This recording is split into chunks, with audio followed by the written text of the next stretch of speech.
Visualization is right at the heart of my own work too. I teach global health.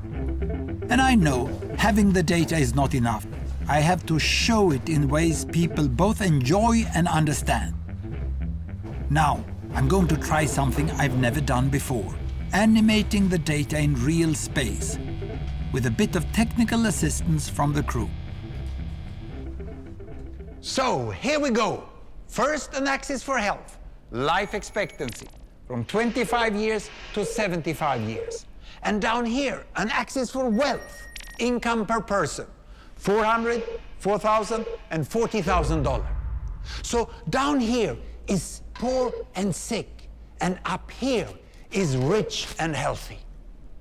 Now, I'm going to show you the world 200 years ago, in 1810. Here come all the countries. Europe brown, Asia red, Middle East green, Africa south of Sahara blue, and the Americas yellow. And the size of the country bubbles show the size of the population. And in 1810, it was pretty crowded down there, wasn't it? All countries were sick and poor. Life expectancy were below 40 in all countries. And only UK and the Netherlands were slightly better off, but not much. And now, why start the world? The Industrial Revolution makes countries in Europe and elsewhere move away from the rest. But the colonized countries in Asia and Africa, they are stuck down there. And eventually, the Western countries get healthier and healthier.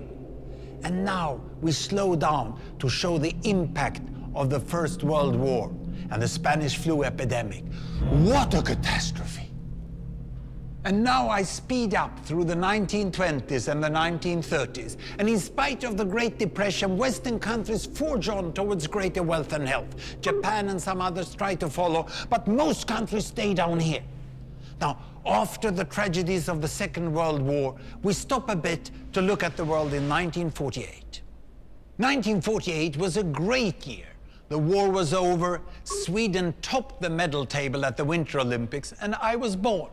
But the differences between the countries of the world was wider than ever.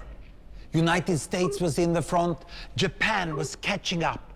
Brazil was way behind, Iran was getting a little richer from oil, but still had short lives. And the Asian giants, China, India, Pakistan, Bangladesh, and Indonesia, they were still poor and sick down here.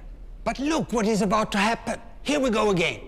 In my lifetime, former colonies gained independence, and then finally they started to get healthier and healthier and healthier. And in the 1970s, then countries in Asia and Latin America started to catch up with the Western countries. They became the emerging economies. Some in Africa follows. Some Africans were stuck in civil war and others hit by HIV. And now we can see the world today in the most up-to-date statistics. Most people today live in the middle, but there are huge differences at the same time between the best of countries and the worst of countries. And there are also huge inequalities within countries. These bubbles show country averages, but I can split them. Take China, I can split it into provinces. There goes Shanghai. It has the same wealth and health as Italy today. And there is the poor inland province Guizhou. It is like Pakistan. And if I split it further, the rural parts are like Ghana in Africa. And yet, despite the enormous disparities today, we have seen 200 years of remarkable progress. That huge historical gap between the West and the rest is now closing. We have become an entirely new converging world. And I see a clear trend into the future. With aid, trade, green technology and peace, it's fully possible that everyone can make it to the healthy, wealthy corner. Well, what you just seen in the last few minutes is a story of 200 countries shown over 200 years and beyond. It involved plotting of 120,000 numbers. Pretty neat, huh?